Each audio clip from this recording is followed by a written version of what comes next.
ने खुद आकर बताया, उस परम पिता ने, हमारे मालिक ने, अपनों के लिए अपने ही दुखी होते हैं।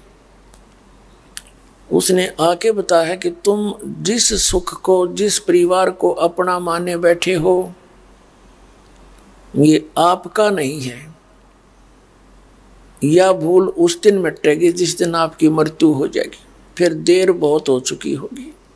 ये परिवार आपका एक संस्कार से जुड़ा हुआ है, लेकिन इस संस्कार को भी आपने पूरा करना है। इस संस्कार के लिए भी जब हम स्वयं फेल हो जाते हैं, थक जाते हैं, परमात्मा से ही अर्ज करते हैं, तो परमात्मा हो ही गया हमारे साथ। अब ये संस्कार जो आपके हैं, ये भी बहुत आसानी से सुलझ जाएंगे। परिवार जिसको आप अपना मानते हो, ये परमात्मा के बच्चे हैं, आप इनके नौकर हो। और जिस दिन आप यो ज्ञान समझ में आ जाएगा, उस दिन ना तो ये बच्चे बुरे लग गए और ना ये अपने दिखाई दे। एक समय ये दास सर्विस करता था, उस समय हमारा जो ऑफिस था वो मेन रोड पर था, मतलब कॉलोनी की गली में। और उस ऑफिस से दूसरा तीसरा मकान था एक बहुत बड़े इंडस्ट्रियल का, यानी एक फैक्ट्री के मालिक का। उसकी एक छोटी सी लड़की थी, 8-9 वर्ष की होगी वो।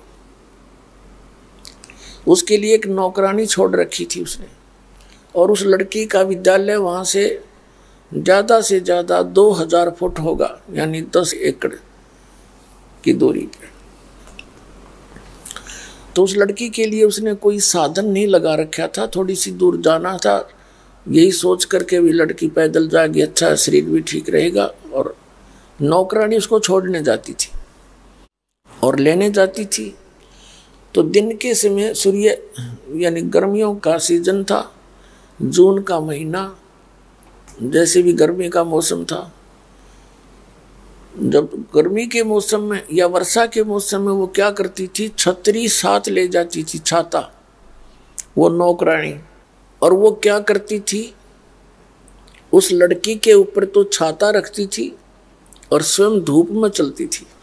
और फिर उसको जो उस लड़की के लिए व्यवस्था की जाती थी, कपड़े, भोजन, वो बनाती और खिलाती थी। उसको मालिक की बेटी जानकर उसकी प्रत्येक सुविधा का वह ध्यान रखा करती, कहीं इसको असुविधा होगी तो मालिक जो है वो नाराज ना हो जा और तेरी नौकरी हट जा।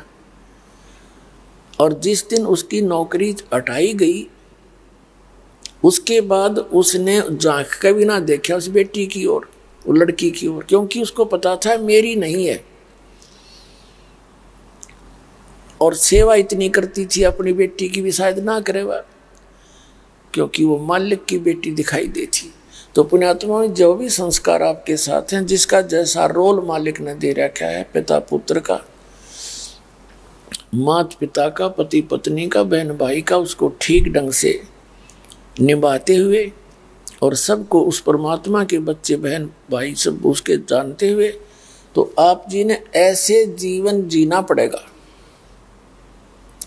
और ये सत्य है, आपका कद समझ में आवेगी, वो आपका फिर इस ज्ञान का आधार पता होगा।